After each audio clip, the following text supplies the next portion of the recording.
Hey guys, this is Asha. Welcome to my channel the silly station. और ये है day 2 कराबी में। हमें आज 4 आइलैंड टूर के लिए निकलना था, तो हम सब जल्दी उठ गए थे बिकॉज हमें शार्प 9 बजे हमारी वैन लेने के लिए आने वाली थी। तो हम फटाफट 7:30 तक सब उठ गए थे। तो पानी वानी पिया। मुझे बाहर का व्यू देखने में बड़ा सुकून मिल रहा था बिकॉज ये व्यू हमें आम तौर पे दिखने मिलता नहीं है। इसलिए हम फटाफट फ्रेशन अप हो गए और निकल गए ब्रेकफास्ट के लिए। ब्रेकफास्ट में बहुत सारी आइटम्स थी, पोहा, छोले भटूरे। बट भाई वो इंडिया का टेस्ट तो नहीं आ पाएगा बिकॉज छोले भटूरे में जो भटूरे थे वो ऐसे थे, भटूरे नहीं थे, पूरी थे, सब पत्थर तोड़ सकते हो। ब्रेकफास्ट में बहुत सारे आइटम्स थे, बट जो वेज खाते हैं उनको थोड़ा दिक्कत हो सकती थी because because of smells and all. बाकी हमने तो भाई ब्रेड बटर खाया। नॉन वेजिटेरियन के लिए तो भाई जन्नत थी। बहुत सारी वैरायटी थी, पैनकेक्स वगैरह भी थे। हमने थोड़ा बहुत जो जो खा सकते थे फटाफट वो सब लिया। मैंने एग्स वगैरह लिए बिकॉज बॉयल एग तो भाई एक सुबह खाना ही चाहिए। तो हमने थोड़े बहुत आइटम्स ले लिए। देखिए बहुत सारे आइटम्स थी वैसे, मतलब मैं गिनने बैठूँ तो 50 आइटम्स होगी शायद ब्रेकफास्ट में। अभी हम जा रहे हैं टुक टुक में बिकॉज हमारा है आज 4 आइलैंड का टूर। तो अभी हम जाएंगे टुक टुक में और जाके एंजॉय करेंगे। मैं आपको और भी दिखी, टुक टुक है हमारी, सो कूल।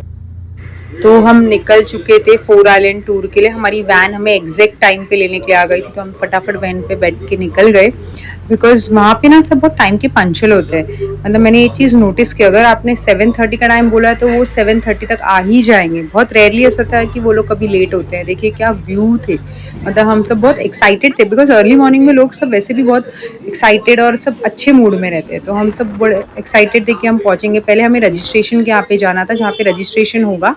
तो हमारा प्राइवेट बोट था, तो प्राइवेट बोट के लिए ज़्यादा भीड़ नहीं थी। हमने ये प्राइवेट बोट की थी। ये हमें पड़ी थी अराउंड 8 to 9 thousand बाथ। तो ये 8 पीपल्स के लिए थी। तो उसके साथ हमें पानी और फ्रूट्स इंक्लूडेड थे। तो दैट वाज नाइस। हमें किसी के साथ बोट शेयर नहीं करनी थी, प्राइवेट थी। तुम्हें जो करना है करो, जहाँ बैठना है बैठो। बहुत अच्छी डील मिली थी हमें। ये हमें जस्ट हमारे होटल के बाहर ही डील मिल गई थी। हमने पहले से बुक नहीं किया था, हम जस्ट बाहर ऐसी रेकी करने गए तो हमें मिल गई वहीं पे। तो हमने आइलैंड का टूर स्टार्ट किया। भाई क्या वाइब थी, मतलब मैं आपको फोटोज़ में वीडियोज़ में बता नहीं सकती कि क्या व्यू दिख रहा था। हमने थोड़ी देर के बाद मोबाइल रख ही दिया था बिकॉज इतना मज़ा आ रहा था। हवा आ रही थी। मैंने तो वो मेरी मम्मी का ढाटू बांध दिया था सर पे, बट वो मैंने वहीं पे खो दिया, पता नहीं कहाँ गया वो। बट मुझे बहुत अच्छा लग रहा था, इतनी अच्छी वाइब आ रही थी ना, मतलब मैं जस्टिस ही नहीं कर सकती है इसमें। तो हम सब बड़े खुश खुश थे कि चलो हम आइलैंड जा रहे हैं बिकॉज 4 आइलैंड के बारे में बहुत सुना था, तो हमें सबको करना ही था 4 आइलैंड। और जो पानी था इतना नीट एंड क्लीन था। मतलब शेयरिंग बोट भी अच्छी रहती है, बट प्राइवेट बोट में एक अच्छा रहता है कि तुम्हारे फैमिली मेम्बर्स ही है, तुम्हारे फ्रेंड्स ही है, तो तुम आराम से बैठो। जिसको आगे आके बैठना है आगे आके बैठो, जिसको अंदर बैठना है अंदर बैठो। थोड़े जर्क्स लगते हैं अगर आप आगे बैठते हो तो बिकॉज स्पीड बोट है ना। बट वो वाइब तो भाई अलग ही होता है। वाइब लेने के लिए थोड़े जर्क्स तो चलते हैं। बट इतनी भी नहीं थी, धूप तो आ ही चुकी थी। इवन अराउंड 9:30 to 10 हो गया था और धूप आ गई थी। फिर हम पहले आइलैंड पे पहुंचे जो था रिले बीच। रिले बीच हमें लगा, हम थोड़े डिसअपॉइंट हुए वहाँ पे पहुँच के बिकॉज थोड़ा कंजस्टेड था वो। मतलब वहाँ पे बहुत चल रहा था, वहाँ केव्स वगैरह ही थे। केव्स बीच भी बोलते हैं उसको शायद। बहुत सारे फॉरनर्स थे, मतलब हमसे पहले भी बहुत सारे लोग आए हुए थे वहाँ पे। मतलब इतनी गर्दी हो गई थी। सोचो हम 10 o'clock को वहाँ पहुँचे, 10 o'clock को ऑलरेडी आधा थाईलैंड उधर पहुँचा हुआ था। तो हमें अराउंड 15 to 20 मिनट्स वॉक करके अंदर जाना था बीच के लिए। तो भाई साहब पैरों की तो बैंड बज गई थी। हम बोले कितना चला, हम सोच रहे चलो कुछ अच्छा दिखेगा कुछ अच्छा दिखेगा। तो इसके लिए हम लोग थोड़े चलते जाते, केव्स वगैरह थे वहाँ पे, लोग फोटो सेशन कर रहे थे, बट हम नॉट इंटरेस्टेड थे। मुझे बीच देखने की एक्साइटमेंट थी, तो मैंने बोला भाई चलो फटाफट हमें एंड तक पहुँचना है। लोग लोग हम सोच रहे थे किसी से पूछे कि आगे क्या है, बट फिर हमने सोचा चलो अब आए हैं तो जाकर ही आते। फिर ये दीपेश को किसी ने पकड़ लिया था कि भाई मेरी फोटो खींच दो आप। फिर हम पहुंच गए थे फाइनली बीच के यहाँ पे, और हम बहुत डिसअपॉइंट हुए थे बिकॉज वो इतनी क्राउडेड था और इतना छोटा सा बीच था। मतलब आप देखिए यहाँ पे कौन क्या करेगा, कितना टाइम एंजॉय कर पाएगा। हम तो पानी में भी नहीं गए। अब वहाँ पे साइड में एक छोटा सा मंदिर था, हमने वो देखा और वहाँ से थोड़ा निकल गए बिकॉज आप देखिए ना, मतलब कोई वाइब ही नहीं है बीच की। मतलब ये तो इंडिया के बीच से भी ज़्यादा क्राउडेड बीच था। मतलब ऐसे छोटा था ना, बहुत छोटी प्लेस थी इसके लिए। ये पहले बीच देख के हम थोड़े डिसअपॉइंट हो गए थे। हम सोचे थे पता नहीं आगे के बीच कैसे होंगे। तो हमने थोड़े बहुत वहाँ के वीडियोस लिए, एक दो ग्रुप फोटोज खींची और हम वहाँ से निकल गए। बिकॉज इतना कुछ था नहीं, हमें 45 मिनट्स टू 1 आवर दिया था कि आप वहाँ पे एंजॉय कर सकते हो, बट हम 45 मिनट से पहले ही आ गए बिकॉज वहाँ पे कुछ देखने लायक नहीं था। फिर हम नेक्स्ट डेस्टिनेशन की तरफ निकल गए थे। आप देखेंगे अविराज कैसे बैठा है, अविराज इतना ऐसे सटक के बैठा हुआ था वो पकड़ के, और खुश भी था वो बहुत, उससे बहुत मजा आ रही थी। वो बाहर आके नहीं बैठ रहा था क्योंकि उसे डर लग रहा था, पर अंदर उसे बड़ी मजा आ रही थी। देखिए कैसे देख रहा है। अभी हम सेकेंड आइलैंड में जाने के लिए थोड़े से एक्साइटेड थे बिकॉज हमें देखना था second island. I hope so second island अच्छा हो, बट यू नो व्हाट, सबको ऐसा लगता है 4 आइलैंड मतलब 4 आइलैंड पे आपका टूर होगा, बट वो ट्रू नहीं होता है। मुझे भी नहीं पता था ये चीज़। 4 आइलैंड इन द सेंस वो आपको एक आइलैंड जैसे रीले बीच दिखा दिया, अभी एक आइलैंड एक और आइलैंड लेके जाएंगे जो बहुत अच्छा था।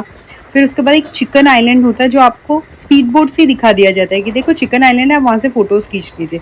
फिर फोर्थ आइलैंड एक जहाँ पे आप खाना वाना खाते हो, 1-2 घंटा वहाँ पे रुकाते हैं।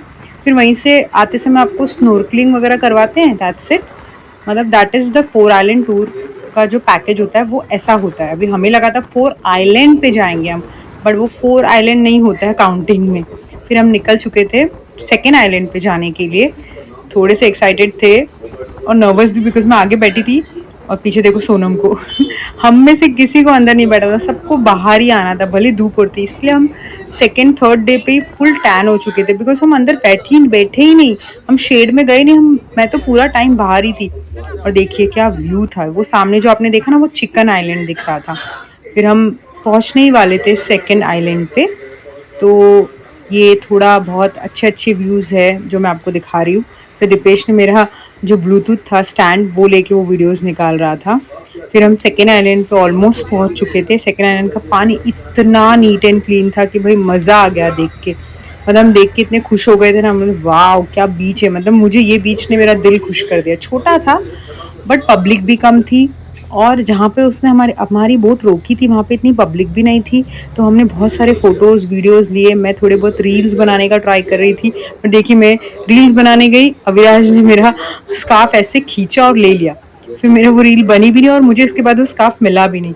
फिर अविराज को देखो, अविराज इतना खुश हो गया उस वो पानी में, जैसे वो बोलते ना एकदम फेमिलियर हो गया था पानी से। नहीं तो वो पानी से डरता है, बट उसको इतना मज़ा आ रहा था, एकदम नीट एंड क्लीन पानी था इसके लिए। फिर हम वहाँ से 1 आवर के बाद निकले आगे जाने के लिए।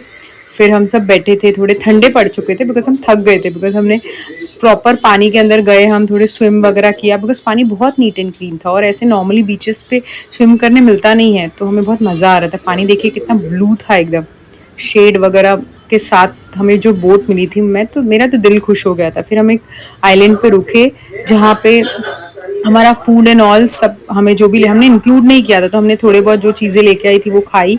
मैंने वहाँ पे कपड़े वपड़े चेंज कर लिए बिकॉज इसके बाद स्नोर्कलिंग कराने वाले थे, तो मैंने सोचा भाई थोड़े प्रॉपर कपड़े पहन लेती हूँ। फिर हम वहाँ पे हमने अराउंड 1 to 2 आवर्स हम वहीं पे थे। हम थोड़े बहुत रेस्ट किया हमने बिकॉज आफ्टरनून हो चुका था, 1 या 2 बज चुके थे। फिर वहाँ पे बहुत सारे मेरे ख्याल मुझे लगता है कि वहाँ पे सब ब्रेक के लिए ही आते। फिर मैं और दीपेश फाइनली दीपेश एक रील के लिए रेडी हुआ था, तो हमने थोड़ी रील्स बनाई। और देखिए जैसे रील कट होता है तो हम कैसे भागते हैं बट बहुत अच्छा लग रहा था बिकॉज बट टैनिंग तो हो गई थी भाई शक्ल पे पूरी। फिर हमने स्नोर्कलिंग किया, पहले सागर पहले सब एक एक करके जा रहे थे, बट मुझे बहुत डर लग रहा था बिकॉज मुझे पानी का फोबिया है। तो मुझे बहुत डर लग रहा था स्नोर्कलिंग करने के लिए। पहले तो मैंने ना बोल दिया था कि मैं नहीं करूँगी, फिर मैंने सोचा चलो अभी सब कर रहे तो एक बार मैं भी कर लेती हूँ। अभी नीचे जा। दीपेश और आरव पहले गए थे। आरव तो भाई मछली लग रहा था मुझे, तो वो फिश के जैसे, वो पानी से बाहर ही नहीं निकला। 2-3 बार उसके मुंह के अंदर पानी गया, बट वो उसने बिल्कुल भी पैनिक नहीं किया।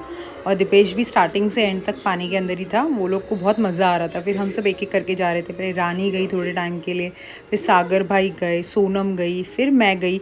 मैं तो भाई बार बार बोलती भाई मुझे स्विमिंग नहीं आती, प्लीज़ मेरा हाथ पकड़ के रख। फिर हम धीरे धीरे करके, तो भी हमने थोड़ा ट्राई किया धीरे धीरे करके किया। और अंदर फ़िशेस दिख रही थी हमें, कोरल फ़िश दिख रही थी, तो अच्छा लग रहा था। मैं भी उनके वीडियोस निकाल रही थी। फिर बाद में मेरा नंबर आने वाला था, थोड़ा मैं पैनिक कर रही थी बिकॉज मुझे थोड़ा डर लगता है, बट ठीक है, डर के आगे जीत है। फिर धीरे धीरे करके हमने सबने, सिर्फ जीजू ने नहीं की स्नोर्कलिंग, बाकी सब ने किया बिकॉज बच्चे थे तो उन्होंने नहीं किया। उन्होंने बोला आई एम नॉट इंटरेस्टेड। तो पहले सोनम देखिए, पहले सोनम इतनी पैनिक कर रही थी, बट बाद में वो भी बहुत कंफर्टेबल हो गई थी और उसको पानी से निकलना ही नहीं था। वो तो पानी के अंदर से निकलने को रेडी ही नहीं थी एंड में। तो उसको मज़ा आ रही थी बहुत। फिर उसके बाद मेरा नंबर था, फिर मैं आई। मैं ऐसे दिखा रही थी कि भाई मैं बहुत कंफर्टेबल हूँ, बट मेरे मुंह में ना वो पानी जा रहा था, और पानी में ना नमक का पानी था, वो एकदम सॉल्टी वाटर था। तो मुझे बहुत अजीब लग रहा था। तो मैं 5 to 10 मिनट्स मैं पानी में थी। मैंने थोड़ा बहुत फ़िश देखे, फिर मैंने बोला भाई मैं ऊपर आ रही हूँ। और सागर भाई एक बार गए थे, बट उनके मुंह में पानी चला गया था, तो वापस आ गए थे। तो सागर भाई ने सेकेंड टाइम फिर से ट्राई किया, तो वो सेकेंड टाइम उन्होंने अच्छे से किया। तो वो जाकर के बाद हम वापस आ गए थे होटल, फिर रेस्ट करके फिर शाम को अब सब निकले, और हमें भूख लग रही थी, तो मैं और दीपेश चल गए कैलाश पर्वत, बिकॉज़ हम बहुत खुश हो गए वहाँ पे भाई अपने कैलाश पर्वत को देख के। मैं मुंबई में तो हमेशा कैलाश पर्वत के छोले भटूरे खाती हूँ, पर दीपेश को सैंडविच खाना था, तो उसने सैंडविच ऑर्डर किया। और सैंडविच देख के उसका मुँह उतर गया, बिकॉज़ उसने ग्रिल सैंडविच ऑर्डर किया था, और ग्रिल तो था ही नहीं सैंडविच, और टेस्ट भी नहीं था। उसमें सिर्फ सॉस डाला था, और ककड़ी टमाटर डाले हुए थे। मैंने तो भी रिएक्शन दिया, ठीक है इतना बुरा भी नहीं है, but it was not worth it, और बहुत एक्सपेंसिव था वो एक सैंडविच। आई थिंक सो एक सैंडविच ही हम लोगों को 160-180 बात का पड़ा था। फिर हम सब चले गए थे, हम सोच रहे थे चलो मसाज करवा लेते, तो सब लोग मसाज कराने के लिए चले गए थे ऑलरेडी, तो हम सबसे एंड में जा रहे थे। सब ऑलरेडी मसाज कराने के लिए बैठे थे। दीदी मसाज करके एक था, वहाँ पे ना ऑफर्स चल रहे थे, जैसे वहाँ पे हैप्पी आवर्स चल रहे थे, तो अगर आपको फुट मसाज कराना है तो फुट मसाज आपको 250 बात में वो लोग करके देंगे, वो भी फॉर 1 आवर। तो that was not a bad deal. तो हम सब वहाँ पे चले गए थे, क्योंकि सबके पैर बहुत दुख रहे थे पूरा दिन चल चल के। मसाज स्टार्ट हो चुकी थी, और मसाज इतनी अच्छी कर रहे थे वो लोग। और वैसे भी Thailand is famous for massages, अच्छी मसाजेस की बात कर रही हूँ मैं। तो वो लोग बहुत अच्छे से प्रेशर दे के मसाज करते हैं, उनको पॉइंट सब पता होते हैं। तो भाई इसके लिए तो लोग बंदा आता है हॉलीडे पे कि भाई रेस्ट करे। सिर्फ भाग दौड़ करना is not a motto for holiday, आपको रेस्ट भी चाहिए होता है। इसके लिए मुझे बहुत अच्छा लग रहा था। हम सबका यही था कि भाई हम कोई प्लेसेस हम नहीं देख पाए, बट हम आराम अच्छे से करेंगे, बिकॉज़ हमने इतनी छुट्टियाँ ली क्यों है, आराम करने के लिए ही ना। तो हम वहाँ बड़े मज़े से 1 घंटा उन्होंने मसाज करके दिया, बहुत अच्छा लग रहा था। तो चलिए यही नोट पे मैं अपना व्लॉग एंड कर रही हूँ। तो please like share and subscribe to my channel, और मैं आपको मिलूँगी नेक्स्ट व्लॉग में। जो होगा नेक्स्ट डे, हमने रेस्ट डे रखा है, हम कल कहीं नहीं जाने वाले हैं, हम होटल ही एक्सप्लोर करने वाले हैं। तो चलिए आपको मिलती हूँ नेक्स्ट व्लॉग में। तब तक के लिए please like share and subscribe to my channel, और अगर कोई भी आपको क्वेरी हो तो प्लीज़ कमेंट कर सकते हो, और कुछ अच्छे अच्छे